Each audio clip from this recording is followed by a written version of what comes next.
The promise in the rain. The rain poured down hard. Mud covered the ground, turning every step into a slow fight. In the corner of a broken refugee camp near the burned tents and crushed crates, a little human boy sat alone. His clothes were wet. His shoes were gone. His eyes were red from crying. He had no name anymore. At least that's what he believed. The soldiers who brought him here had already left. No one came back for him. He was cold. He was hungry. He was forgotten. Then she saw him. She wasn't human. Her skin had a soft purple glow. Her eyes were violet, bright like starlight. Long silver hair dripped down her back, soaked by the rain. She was young, maybe 15 in human years, but still older than the boy. She carried a small piece of bread and half a blanket. She had nothing more to give. But still, she walked toward him. The boy looked up, scared. He backed away slightly, but she smiled. "It's okay," she said gently. "I won't hurt you." Her voice was warm, soft, kind. She sat beside him, on the wet floor, not caring about the mud. She broke her bread in two and gave him the bigger piece. Then she wrapped what was left of her blanket around his shoulders. The boy stared at her, confused at first. Then he took the bread with shaking hands. He ate fast. Too fast, like he hadn't eaten in days. The girl said nothing. She just watched him. Her own stomach growled, but she ignored it. After a while, the boy looked up at her. His lips were dry. His voice was small. "Why, are you helping me?" She smiled again. "Because no one else is." He stared at her for a long time. His little hands clutched the blanket she gave him. His teeth chattered. "What's your name?" he asked. She looked up at the dark clouds. "They call me Lenari." The boy nodded, then whispered, I don't know. They called me Asset 23 on the transport ship." Her eyes filled with sadness. "That's not a name. You deserve a real name." He looked down. "I don't have anyone." "You have me," she said quietly. "For now, you're not alone." They sat like that for a while, under the broken tarp with rain falling all around them. Then, out of nowhere, the boy looked up at her and said, "I will marry you when I grow up." She blinked, surprised. "What?" "I promise," he said. "You gave me food. You gave me warmth. You were kind. One day, when I'm big, I'll find you. I'll marry you." She laughed a little, covering her mouth. "You're just a little boy." His eyes were serious. Too serious for his age. "I'll remember," he said, "no matter what happens." Before she could reply, loud voices shouted from a distance. Human rescue ships had returned. Soldiers walked fast, calling out numbers and names. One of them saw the boy and ran over. "We found him," the soldier shouted. "Asset 23, come with us." The boy held onto the blanket, scared. The girl touched his hand gently. "Go. It's okay." He didn't want to, but the soldier pulled him away. "Wait," he shouted. "I'll come back. I'll find you." She watched as he was taken onto the shuttle. He kept looking at her through the window, pressing his tiny hand to the glass. Then the shuttle rose and disappeared into the clouds. Lenari stood in the rain for a long time after that. She looked at the half-eaten bread beside her, and the spot where the boy had sat. She didn't know his name. She didn't even know where he was going, but deep in her heart something told her that wasn't the last time she'd see him. Lenari sat in front of a glowing furnace, watching the metal sparks dance.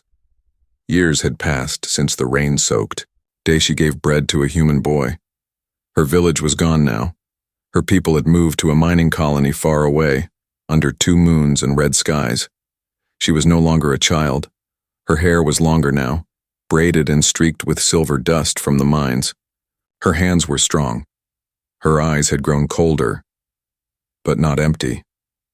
A quiet hope still lived there, buried deep behind her calm face. Every night, after work, She walked to the edge of the cliff, where wind howled like whispers from the past. She looked at the stars, same stars she had looked at back then, the day the boy promised he'd return. Most people forgot. She didn't. Her friends often teased her. "You still dream about that human boy?" They laughed. "He's probably married, with 10 children by now." She never replied, but alone she still remembered his face, his muddy cheeks.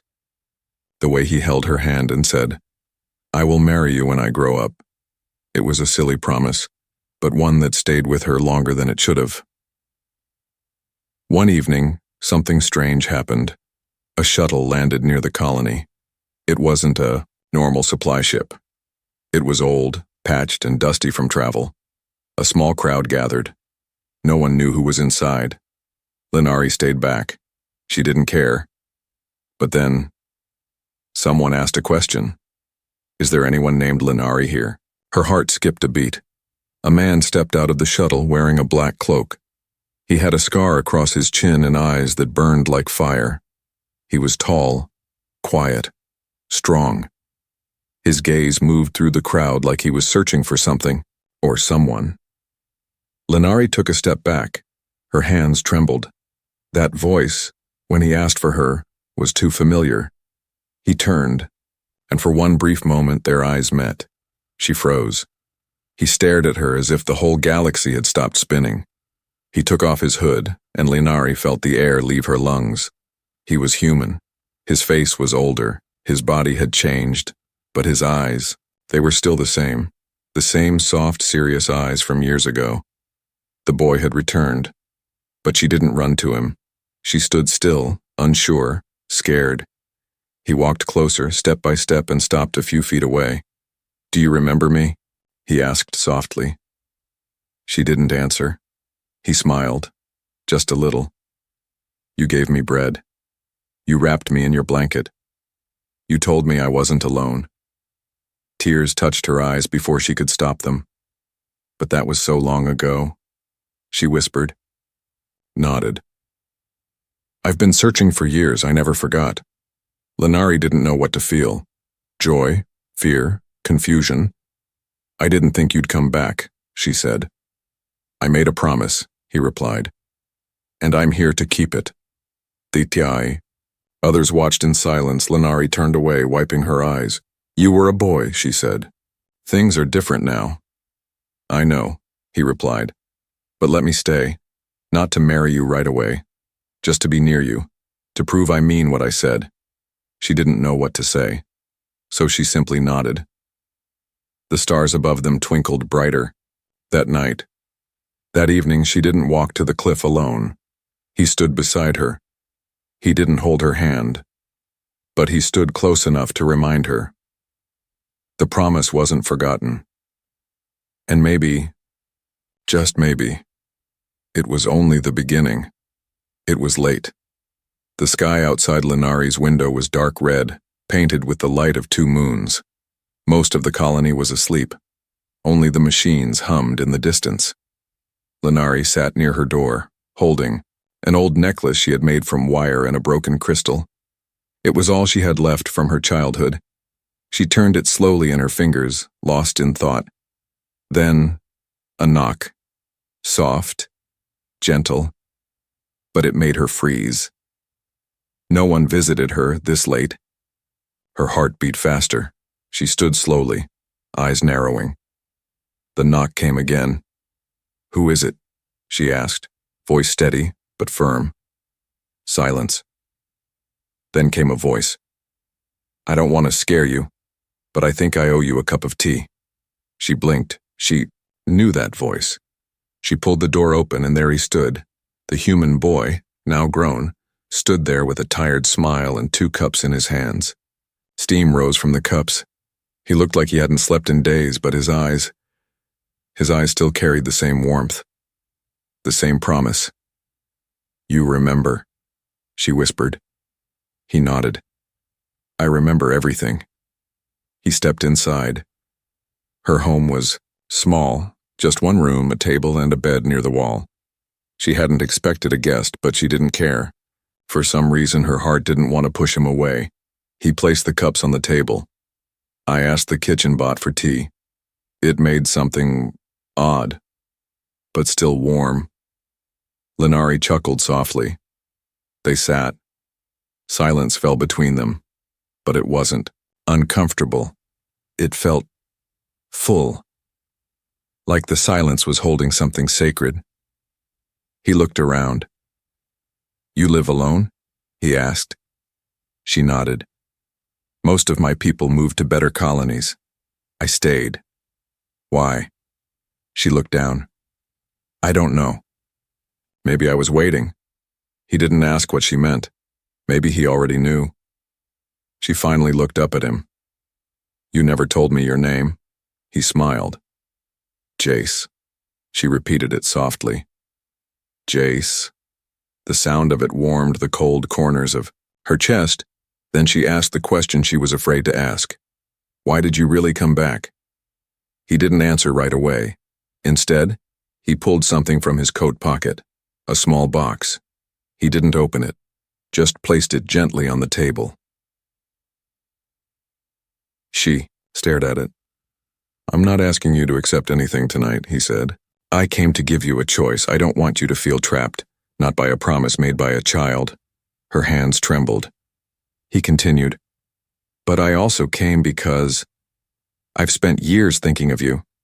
Not just the girl in the rain, but the woman you must have become. She was quiet for a long time. Then she spoke in a voice barely louder than a whisper. I thought I imagined you, that maybe I made it all up. Just a dream to comfort myself in a broken world. He reached across the table and gently touched her hand. I'm real. And I'm here. They didn't speak of marriage that night. They just drank tea, talked about old stars and distant memories. And when he left, he didn't ask to stay. He only said, I'll be back tomorrow if you want. She nodded. And for the first time in many years, when she closed the door behind someone, she smiled. The little boy from the storm had returned, but now he was a man, and maybe, just maybe, she was ready to open her heart again. The sun never rose on Lenari's planet. It only shifted between soft red and deep violet skies. That morning, the air was too quiet. No birds, no wind. Even the mining machines had stopped humming. Lenari stood on the cliff, where she always went to think, but today, she didn't feel peace. She felt danger. Suddenly, the ground shook, the sky flashed, and from the horizon fire bloomed like a giant flower, an explosion. The colony alarm screamed, sirens, screams, people running. Lenari turned around and saw smoke rising from the south zone, the storage yards. That's where the children's school shelter was. Her heart stopped. She ran. Jace was near the central hub when the blast hit. He hit the ground as debris rained from above. People screamed around him. Lights blinked red. The air stung with heat and dust. Soldiers shouted, It's them! The Ash Marauders! They've found us! Jace's heart sank. Ash Marauders, the same alien pirates who destroyed his home planet. The same ones who hunted refugee camps and stealing, killing, burning. He grabbed a weapon from a fallen guard and ran, but not toward safety, toward Lenari. Lenari reached the burning yard. The school shelter was crushed. She heard crying, a child's voice trapped beneath the rubble. She didn't think. She dropped to her knees and began lifting burning planks and hot metal with her bare hands. Smoke filled her lungs. Her arms bled. But she didn't stop. Hold on, she shouted. I'm coming. Suddenly, strong hands joined hers. Jace, you're insane, he shouted over the fire. You'll get yourself killed. Then help me faster, she snapped back. He smiled, despite the danger. They pulled together. And finally, a little alien girl crawled out, coughing and crying. Lenari held her close, shielding her from the flames. More blasts rocked the colony. Buildings collapsed. Ships exploded. Screams echoed in every direction. Jace looked around. We need to get to the emergency shuttle pads. No! Lenari yelled. The other kids, there are no more shelters, he shouted. If we don't leave now, we all die. She stared at him, conflicted. Her people, her duty, but also the child in her arms, and Jace, the man who returned for her. Then came a roar. Not a machine, not a ship, a beast, a giant war creature brought by the marauders, smashed into the far fence and stormed toward them. Jace raised the weapon. He turned to Lenari. Run. What about you? He grinned. You already saved me once, it's my turn now. He ran straight toward the monster, firing, dodging, drawing its attention. Lenari ran the other way, carrying the child, tears falling down her cheeks. Behind her she heard screams, explosions, and finally, silence. She reached the last shuttle just before it took off. Blood on her face, ash in her hair, child still in her arms. As the ship rose into the sky, she looked down, but there was no sign of Jace, just smoke and fire, and her heart breaking. 2 days passed. She didn't sleep, didn't eat. She sat near the shuttle camp, holding the small box Jace had once placed on her table. She never opened it, because she didn't want to believe he was gone, until she heard a cough. A shadow limped toward the camp, clothes torn, face burned, walking like every step was pain. It was him, Jace. She dropped everything and ran. She fell into his arms. They both collapsed. He was alive, bruised, broken, but alive. I thought I lost you, she cried. You almost did, he whispered. But I told you, I keep my promises. The field hospital was quiet now, just soft beeps from machines and low voices from medics. Jace sat beside Lenari's bed, holding her hand carefully, like it might break. She was unconscious, wrapped in bandages, her head bruised, her chest rising and falling slowly under the oxygen mask. She had saved a group of alien children when another explosion hit. A wall collapsed on her. Jace had found her barely breathing under the rubble. He didn't even remember how he carried her through the firestorm. He just knew. He couldn't lose her. Not now. Not after finding her again. He whispered, You didn't let me say thank you for saving me back then. You didn't wait for me to give you the ring, so now you wait for me. He reached into his coat, pulled out the small crystal box. He opened it. Inside was a ring, not perfect but beautiful, made from a rare sky crystal he had found in a merchant's black market years ago. He had carved it himself. Sharp edges polished smooth. In the middle, a faint glow. Like starlight trapped in stone, a nurse passed by. She hasn't woken up since yesterday, she said gently. She might not. Jace stood up, face hard now. Then I'll make sure she hears me. He walked out of the med bay, straight, to the colony speaker tower. Soldiers and survivors were scattered, fixing things, treating wounds, burying the lost. Jace climbed up the tower stairs. People looked up as he reached the top. He picked up the emergency mic, took a deep breath. Then he spoke. His voice echoed through the ruined colony. This is for one person only, but I want everyone to hear it. I was a forgotten boy once, alone, cold, no shoes, no food, no name. One person gave me kindness. She didn't have anything, but she gave everything. She shared her bread, her blanket, and her heart. She probably thought I forgot, that I was just a child. That time would erase my promise. But Lenari, I never forgot. Today she lies in a hospital bed because she risked her life to save others. But she also saved me, a long time ago. I have something for her. He held up the ring, though no one could see it through the mic. I made this for her. I crossed star systems. I searched broken maps and pirate space. I fought for this moment. So Lenari, if you can hear me, even in your dreams, listen, I love you. I want to marry you, not because of a promise, but because I know no one in this galaxy is braver, stronger, or more beautiful than you. If you wake up, I'll be right here. Then he ended the call. The colony was silent. Even. The wind stopped. Hours passed. Jace didn't move from her side, even when his legs went numb. Even when medics told him to rest, he stayed. He whispered stories from Earth, jokes, hopes, and then a finger twitched, then another. Her eyes slowly opened, weak, but alive. Her voice, dry like dust, barely made it out. "What did you say?" On the speaker. Jace laughed through his tears. "I asked you to marry me." She blinked. "That's a loud proposal." He held up the ring. "You deserve one the whole galaxy hears." She looked at him dazed, then smiled weakly. "I haven't said yes yet." He grinned. "I'll wait." And she whispered, "I didn't forget either." Linari sat upright in the medbay bed, weak but awake. Outside, the colony was healing, slowly, rebuilding after the Marauder attack. But inside, everything had changed.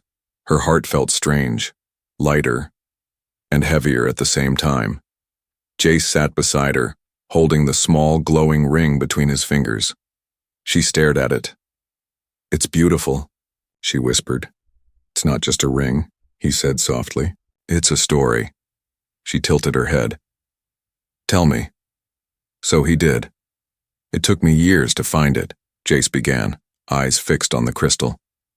"After the shuttle took me from that refugee camp, I was sent to a human foster ship. They gave me food, clothes, and a number, but not a home. I kept thinking about you. I didn't know your name, didn't know where your people went. But every star we passed, I kept asking, 'Is Linari out there?'" He chuckled. "I asked a ship AI once. It said there was a 0.009% chance we'd meet again." Linari smiled softly. "Good thing humans are stubborn." He nodded. "Yeah, I had nothing but your face in my memory, so I started sketching it. Every time I got better at drawing, I fixed the face, until I could see your eyes again." She blinked. "You remembered my eyes?" He looked at her. "How could I forget? They were the first kind eyes I'd ever seen." He continued. "At 16, I lied about my age and joined a freight ship crew. I wanted to travel, hoping I'd find you on some planet, some station, anywhere. I visited border worlds, mining colonies. I asked old traders if they ever saw a silver-haired girl with violet eyes. Most laughed. Some thought I was sick. Then one day I found a black market merchant. He had a stone, sky crystal, rare, almost extinct." Linari's eyes widened. "Sky crystal," he nodded. "He told me it was carved from the heart of a meteor. Glows softly when it senses love nearby." She looked at the ring again. "That's why it's glowing now." Jace continued, quieter now. "I didn't have money, so I worked for him for 6 months, cleaning, fighting, hauling cargo, just to buy that crystal. Then I spent another year learning how to carve it myself. I didn't want anyone else to touch it. I wanted every cut to be mine." Linari covered her mouth, her eyes shining with tears. "I shaped it to match the wire necklace you wore that day," he said. "Remember?" She nodded slowly. "I still have it, even now." He smiled. "Then I made this ring, and I promised myself, I won't give it to anyone else. Ever." They sat in silence for a while. Then Linari spoke. "Why did you go so far? For someone you met for just a few minutes in the rain?" Jace looked at her gently. "Because those few minutes saved my life. I don't mean just food and a blanket, I mean you gave me a reason to live. You were the first person who looked at me like I was someone, not a number, not cargo, not a problem, just a boy." He leaned closer. "I don't care how many years pass, I don't care if it takes a lifetime. I just want to be by your side, even if we don't marry, even if all you want is a friend." Linari wiped her tears. "Jace." He placed the ring gently on her palm. "No pressure, no rush, just hold it, that's enough for me." She held it tightly, then whispered, "You crossed galaxies to find me. And I'd do it again," he said. Her voice shook. "Then wait just a little more." He blinked. "For what?" She smiled softly. "To see me stand without pain. To walk with you under the stars, to say yes with strength in my voice. He nodded. I'll wait, he said, as long as it takes. The stars were bright that night, not blinking like usual, but shining, as if they knew something special was happening. The colony was quiet, peaceful for the first time in weeks. Repairs were done. Fires were long gone. The people were rebuilding, smiling again. But far away on a hill above the settlement, something even more beautiful was taking place. 2 moons hung in the sky, one golden, one blue, casting soft light. Over the grassy cliff, there stood Linari. Not in a gown, not with a crown, but in simple robes, stitched with silver threads. Her long hair flowed behind her like a river of stars. She wore no shoes. She wanted to feel the ground. She was stronger, now. Health returned to her face, and in her hand she held a tiny glowing ring. She had said yes. And tonight, under the twin moons, she was going to keep his promise. Jace stood across from her, dressed in black with a silver sash, borrowed from the colony's tailor. He looked nervous, his hands behind his back. But when Linari looked at him, he smiled. They stood alone at the edge of the cliff. No large crowd, just a few children Linari had saved. A few miners who had seen their story unfold, and a small recording drone floating silently above to capture the moment for the stars. The colony elder stood between them, holding a small book of union. His voice was old, but full of warmth. Today, he said, we witness a promise made long ago, finally fulfilled. Linari took a deep breath. I used to watch the sky every night, she said softly, her voice clear. But after the war, I stopped hoping. I thought some promises were meant to be broken. She looked at Jace. But you came back. You found me. You gave me faith again. She turned her hand and opened her fingers. The glowing crystal ring shimmered in the moonlight. This ring is made of stardust and memory, she said. But I say yes not because of the past, but because of who you are now.